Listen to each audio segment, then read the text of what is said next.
कुछ देर बाद चांदगरे काउन की टोरियां कसता वहां आया। वह राफा कहाँ है? रात मैंने उसे देखा था, अपने कमरे में नहीं थी। मेरा अंदाजा दुरुस्त था। मैंने गहरी सांस ली। मैंने उस वजह से उसे अपने कमरे में पनाह दी थी कि तुम रात को तैश में आकर उसे मार न दो। चांदगरे मुस्कुराया। इतनी मुश्किल से तू एक अच्छी चीज हाथ लगी है, मैं इसे इतनी सी बात पर क्यों मारने लगा? रातों में उसे बेडरूम में ले जाने के लिए तलाश कर रहा था ताकि मजा दुबाला कर सकूं। उसने आंख मारी। यह लड़की तो फ्रांसीसी औरतों की तरह रोने धोने वाली निकली थी। इसके बाद चांदगरे खासी तफसील से बताने लगा था कि इंडियन औरतों में कितनी कुव्वत बर्दाश्त होती है।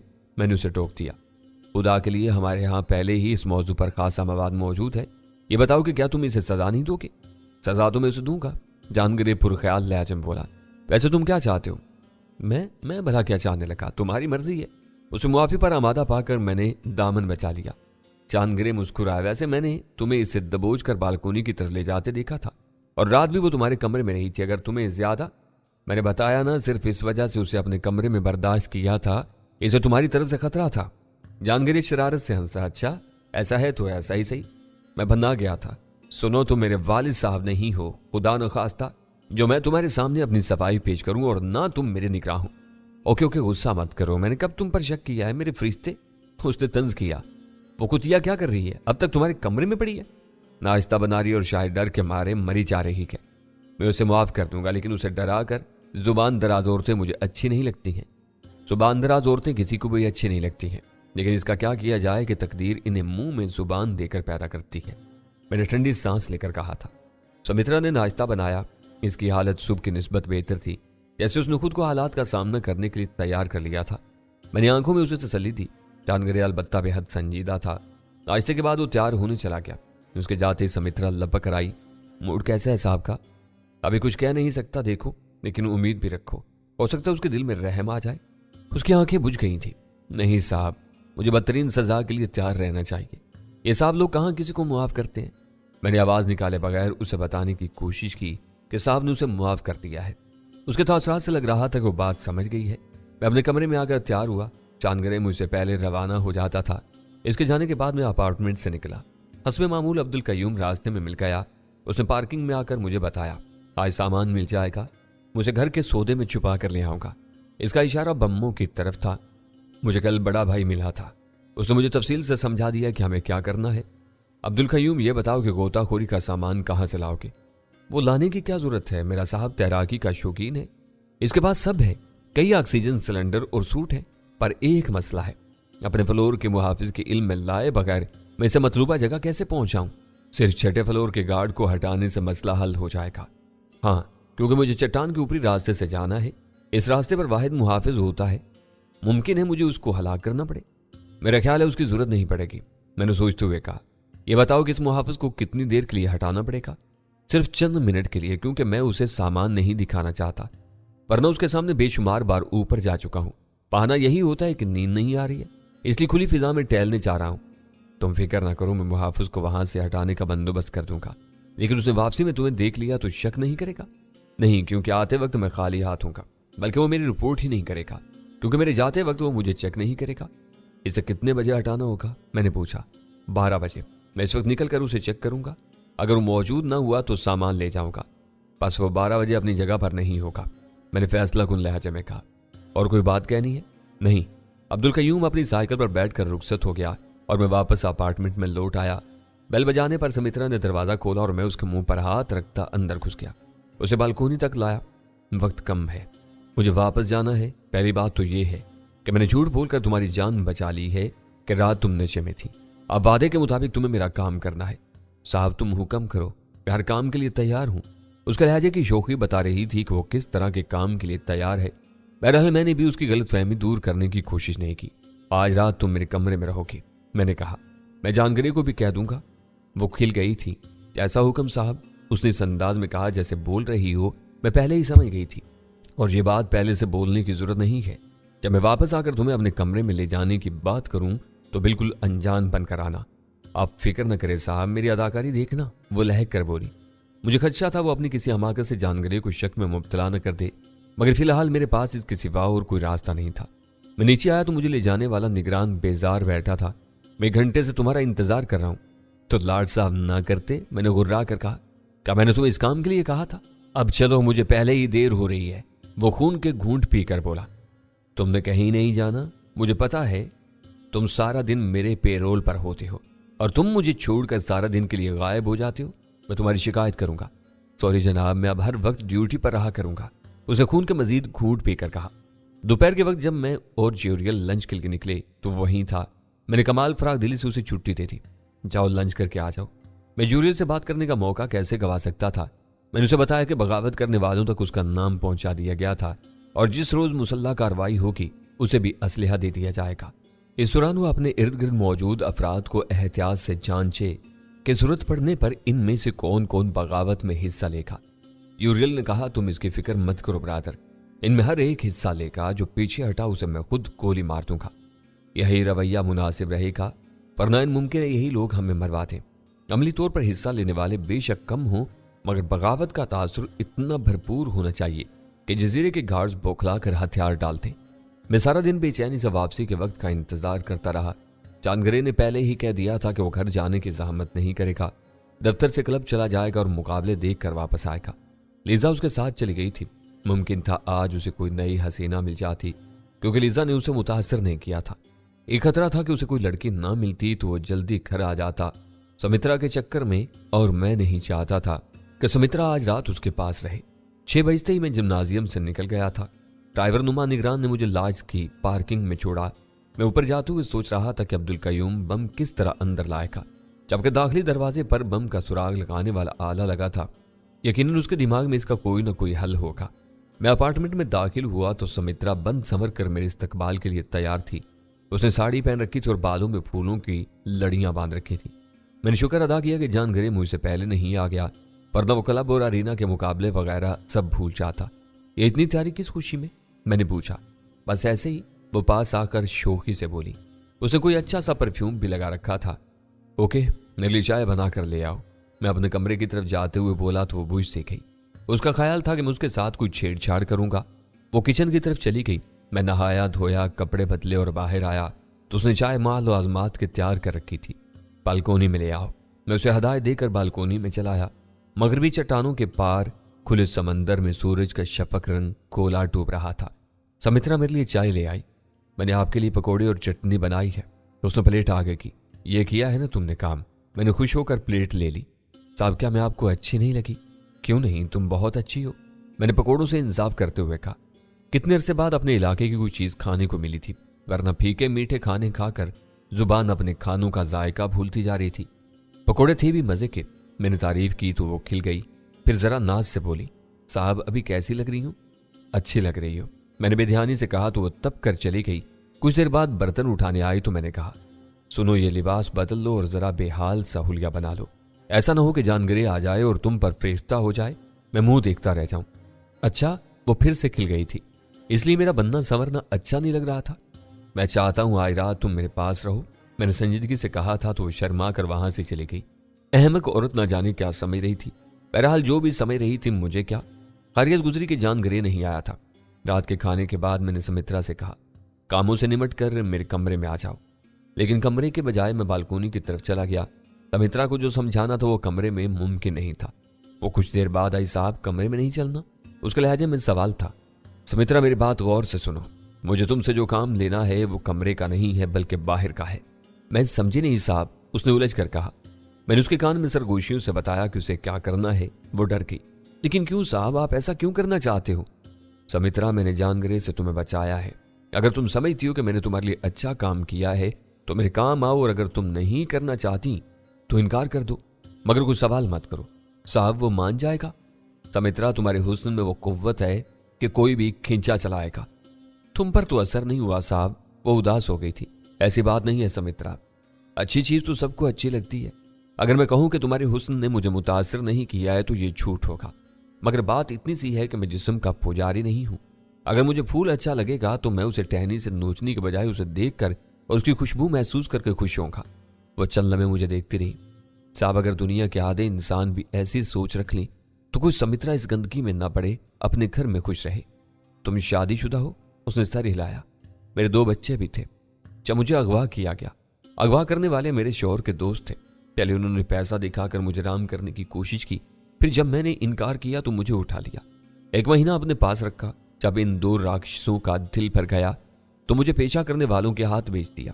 मुख्तलिफ लोगों के पास से होती हुई यहाँ आई। पहले एक साहब के पास थी, लेकिन उसका दिल भर गया तो मुझे वापस कर दिया। इसके बाद ये साहब ले आया। मैं इसे क्या कहता? मैं यही तसल्ली दे सकता था कि जुल्म के ये दिन अब थोड़े रह गए हैं। खुदा ने चाहा जल्द बुराई का ये अड्डा निस्तो नाबूद हो जाएगा। मगर मैं उसे ये बात नहीं कह सकता था। अगर उससे बात आगे निकल जाती तो सब कुछ तबाह हो जाता। मैंने आहिस्ता से कहा, मुझे अफसोस है सुमित्रा। उसने आंसू साहब किए, साहब मैं आपके लिए ये काम करूंगी, चाहे इसके लिए मुझे कोई भी कुर्बानी देना पड़े, कुछ भी करना पड़े। सुमित्रा, तुम्हारी इस कुर्बानी की कदर मेरे दिल में हमेशा रहेगी।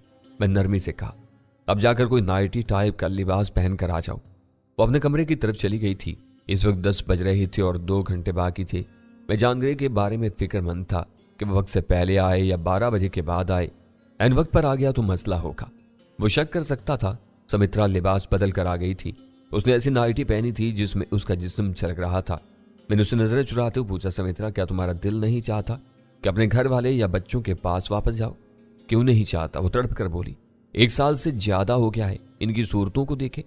मैंने कमरे में रखा सीडी प्लेयर ऑन कर दिया था ताकि उसकी चीखती चंगाड़ती मौसीकी में हमारी आवाज बाहर न जाए। 11:30 बजे मैंने सुमित्रा को उठने का इशारा किया। अपार्टमेंट से निकलने से पहले उसने शराब का डबल पैग लिया था ताकि नशे की बेहतर अदाकारी कर सके, मगर फ्लोर गार्ड की नजरों से बचते बचाते 6ठे फ्लोर तक पहुंचे। आज भी लाइज में वीरानी फैली हुई थी, क्योंकि बेशतर मकीन और गार्ड्स मेले की रौनक और मुकाबलों से लुत्फ अंदोज होने के लिए गए हुए थे। 6ठे फ्लोर का गार्ड अलबत्ता ड्यूटी पर था। मैं गैलरी के कोने पर रुक गया और सुमित्रा लड़खड़ाती हुई उसकी तरफ बढ़ी। वो लिबास से बेहाल और नशे में धुत खूबसूरत औरत को देखकर परेशान भी हुआ था और उसके चेहरे पर हवस भरे तासुरात भी नमूदार हुए थे। सुमित्रा को उसे आमादा करने में मुश्किल से 2 मिनट लगे होंगे और उसे लेकर एक तरफ रवाना हो गया था। मैं तेजी से अब्दुल कयूम के अपार्टमेंट की तरफ बढ़ा था। दस्तक के जवाब में वही आया था। मुझे देखते ही तेजी से हरकत में आया। 2 बड़े बैग्स में सामान उसने तैयार रखा था।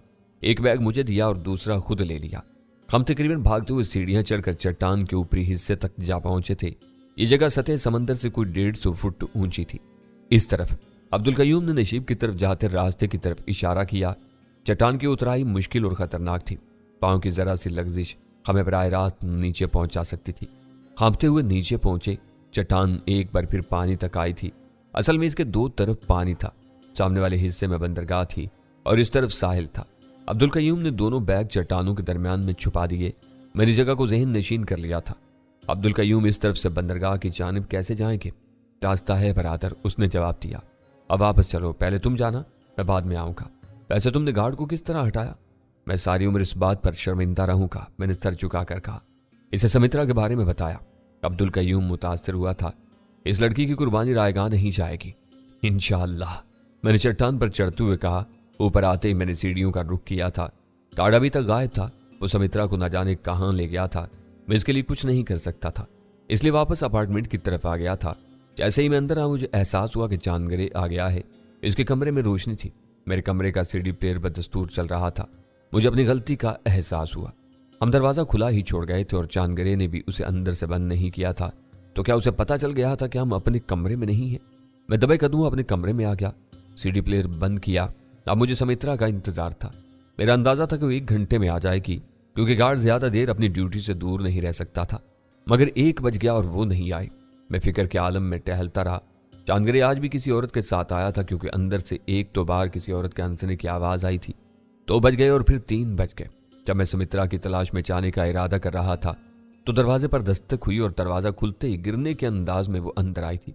इसका हुलिया और जिस्म के निशान बता रहे थे कि उसके साथ क्या सलूक हुआ था। मैं उसे सहारा देकर अंदर लाया। फ्रिज से ऑरेंज जूस लाकर उसे दिया। उसे पीकर उसके हवास बहाल हुए थे। सुमित्रा इतनी देर क्यों लगाई, मैंने पूछा और उसकी शिकवा कुना नजरों से मैं शर्मिंदा हो गया था। वो 3 हराम जादे थे। वो आहिस्ता से बोली, मुझे जाने नहीं दे रहे थे, बड़ी मुश्किल से आई हूं। सुमित्रा तुम आराम करो। मैंने जबरदस्ती उसे अपने बिस्तर पर लेटा दिया और खुद एक तरफ कालीन पर दराज हो गया। मैं उससे ज्यादा पूछगछ नहीं कर सकता था, मगर उसके अंदाज से लग रहा था कि वो अपने मिशन में कामयाब रही थी। सुबजानगिरी का रवैया नॉर्मल था। उसने नहीं पूछा कि रात मैं और सुमित्रा कहाँ गए थे। वैसे मैंने सोच लिया था अगर वो पूछता भी तो मैं यही बताता कि हम ऊपर टहलने गए थे। इस रोज वो जल्दी चला गया था। मैं जाने की तैयारी कर रहा था कि गैर मुतवक्का तौर पर मेजर एडम चांदगरे के साथ आ गया। चांदगरे ने आते ही सुमित्रा को डिनर तैयार करने का हुक्म दिया था। मेरा दिल टूटने लगा। डिनर की तैयारी का मतलब था कि एडम देर तक यहाँ रुकेगा और उसकी मौजूदगी में मेरा निकलना मुश्किल था, जबकि मुझे बहर सूरत 12 बजे तक इस जगह पहुंच जाना था जहां अब्दुल कयूम ने गोताखोरी का सामान छुपाया था। उसने मुझसे कहा, और यूसुफ कैसे हो? ठीक हूं जनाब, मैंने मोहतात अंदाज में कहा। चाहन आजकल हालात अच्छे नहीं हैं। उसने जानगिरी को बताया, मुझे सुनगुन मिली है कि जजीरे में बाज लोग हमारे खिलाफ सरगर्म अमल है, वो मुसल्ला बगावत की तैयारी कर रहे हैं। यह सुनकर मेरे दिल की धड़कन तेज हो गई थी। एडम ने यह बात कहते हुए बगौर मेरी तरफ देखा था, मगर मैंने चेहरे के किसी रद्दमल का इजहार नहीं किया था। चांदगिरी चौंका, ऐसा कौन कर सकता है? इस जजीरे पर हमारे सिवा और कौन सी ताकत है? ताकत है। इस वक्त गुलाम बनाकर लाए जाने वाले अफराद की तादाद 4000 से ज्यादा हो चुकी है और इंतजामिया के पास सिर्फ 500 गार्ड्स हैं। किसी हंगामे की सूरत में बड़े पैमाने पर कुछ तो खून के बगैर हम इन पर काबू नहीं पा सकते। इन लोगों में इतनी हिम्मत नहीं है कि हमारे खिलाफ बगावत कर सके। चांदगिरी ने नफी में सर हिलाया, ये दबे और कुचले लोग हैं, भला इनकी क्या मजाल कि सर भी उठा सके? बगावत हमेशा छोटे लोग करते हैं। एडम ने अपने लिए जाम बनाया था। क्यों यूसुफ? बजाय इरशाद फरमाया, क्योंकि बड़े लोग जबर करते हैं। मैंने सपाट से लहजे में कहा, वैसे मैं मिस्टर जानगिरी से इत्तिफाक करूंगा, इस जजीरे पर तुम लोगों के खिलाफ बगावत मुमकिन नहीं है। इसका इम्कान है, उसने इसरार किया। मैंने फैसला किया है मेले के बाद जजीरे की आबादी के बारे में तफसीली छानबीन की जाएगी और जिसके बारे में शुबा हुआ उसे जजीरे से निकाल देंगे। जनाब मुझे इजाजत दें, मैंने इन दोनों से कहा। मैं आराम करूंगा, आजकल काम ज्यादा हो रहा है। आज मुकाबले देखने नहीं जाओगे? जानगिरी बोला, आज से नॉकआउट मुकाबला शुरू हो गया है। मुझे इन मुकाबलों से कोई दिलचस्पी नहीं है। सुना है इलेक्ट्रिक तुम्हें चैलेंज करने वाला है। एडम बोला, तुम उससे लड़ोगे? अगर मुझे मजबूर किया गया तो जरूर लड़ूंगा, मैंने कहा, वरना मैं महज तफरी के नाम पर किसी से लड़ने का कायल नहीं हूं। मैं इलेक्ट्रिक को पहले भी शिकस्त दे चुका हूं जनाब। वो पुरानी बात थी, एडम लापरवाही से बोला। इलेक्ट्रिक अपनी टांग टूटने की वजह से मुकाबला जारी नहीं रख सका था। बहरहाल तुम कल एरिना जरूर आना, वहां तुम्हें एक दिलचस्प मुकाबला देखने को मिलेगा। किसका मुकाबला? अहमद बर्बरी का मुकाबला इवल से, एडम ने जवाब दिया। मैं आऊंगा, मैंने जवाब दिया और अपने कमरे में चला आया। चांदगिरी और एडम अंदरूनी निशिस्तगाह में थे। 9 बजे खाना लग गया था।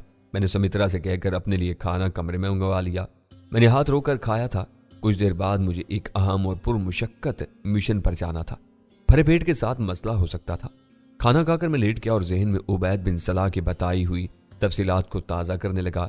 11 बजे मैंने हरकत में आने का फैसला किया। चांदगिरी और एडम नाव-नोश की महफिल सजाए बैठे थे। मैंने इशारे से सुमित्रा को समझाया कि मैं बाहर जा रहा हूँ, मेरी वापसी का इंतजार करे और वो लोग मेरे बारे में पूछें तो उन्हें यही बताया जाए कि मैं सो रहा हूँ। सुमित्रा ने सर हिलाकर रजामंदी जाहिर की और मैं चुपके से बाहर निकल आया। टहलने के अंदाज में मैं छठे फ्लोर के गार्ड के पास से गुजर गया। चट्टान का ऊपरी हिस्सा खाली था। शायद अब्दुल कयूम अभी तक नहीं आया था। हम में तय हुआ था कि जो भी पहले आए वो चट्टानों के पास रुककर दूसरे का इंतजार करे। मैं एहतियात से नीचे उतरने लगा। आज रात का मिशन बहुत अहम था और मैं जरा सी गफलत का मुतहम्मिल नहीं हो सकता था। मैं नीचे पहुंचा तो अब्दुल कयूम को पहले ही वहां मौजूद पाया। वो गर्मजोशी से मेरे गले लगा था। बरादर कोई मुश्किल तो नहीं हुई? मुश्किल बैठी है। मेजर एडम जजीरे का सिक्योरिटी चीफ चांदगिरी के साथ बैठा है। मैं चुपके से निकल आया हूं। जो भी होगा वापसी में देखा जाएगा। अब्दुल कयूम फिक्रमंद हो गया था। उसे शक न हो जाए अगर। फिक्र ना करो, मैं जुबान खोलने वाला नहीं हूं। मेरा यह मतलब नहीं है, अगर उसे शक हुआ तो वो रिएक्टर को चेक करा सकता है। अपना काम करो यार, बाकी सब ऊपर वाले पर छोड़ दो। अब्दुल कयूम ने चट्टानों के दरमियान में छुपाए गए बैग निकाले। इनमें से डाइविंग सूट, पैरों में पहनने वाले फ्लिपर्स और ऑक्सीजन सिलेंडर निकाले। एक सिलेंडर में 1 घंटा 10 मिनट की ऑक्सीजन है, उसने बताया। हमें इससे पहले वापस आना होगा। मैंने कपड़े उतार कर डाइविंग सूट पहना, पैरों में फ्लिपर्स पहने, फिर हमने एक दूसरे को ऑक्सीजन सिलेंडर बांधे। सामान में जेरे आप काम करने वाली टार्चें और घड़ियां थी ताकि हमें वक्त का अंदाजा रहे। टार्चें हमने कमर के साथ डोरी से बांध ली थी। बम कहाँ है? वो इधर नहीं है, अब्दुल कयूम बोला। बम हमें बंदरगाह के पास से मिलेंगे। बंदरगाह की तरफ जाना खतरनाक हो सकता है, मैंने तशवीश से कहा। फिक्र न करो, बम जहां हैं वहां से लेने में कोई दुश्वारी नहीं होगी। अपने कपड़े बैगों में डालकर इन्हें दोबारा छुपा दिया था। जाने से पहले अब्दुल कयूम ने मेरी तरफ देखा। ब्रादर, इस मिशन की अहमियत जानते हो ना? इसे जान की कीमत पर पूरा करना है। अब्दुल कयूम, जब ऐसा वक्त आएगा तो तुम मुझे खुद से पीछे नहीं पाओगे। हमने अपने माउथ वाले हिस्से लगाए और पानी में उतर गए। एहतियातन अभी सिलेंडर को बंद रखा था। अब्दुल कयूम आगे तैर रहा था। आज चांद था लेकिन साथ में बादल भी थे, इसलिए कभी रोशनी हो जाती थी और कभी तारीकी छा जाती थी। अब्दुल कयूम के अंदाज से लग रहा था कि रास्ता उसके लिए जाना पहचाना है। जरा देर बाद हम चट्टान के पास थे और बज़ाहिर इससे दूसरी तरफ जाने का कोई रास्ता नहीं नजर आ रहा था। अब्दुल कयूम ने गैस खोलने का इशारा किया। और पानी में गोता लगाया। ज़रियाब आते ही उसने टार्च रोशन कर ली थी। मैं उसके पीछे था।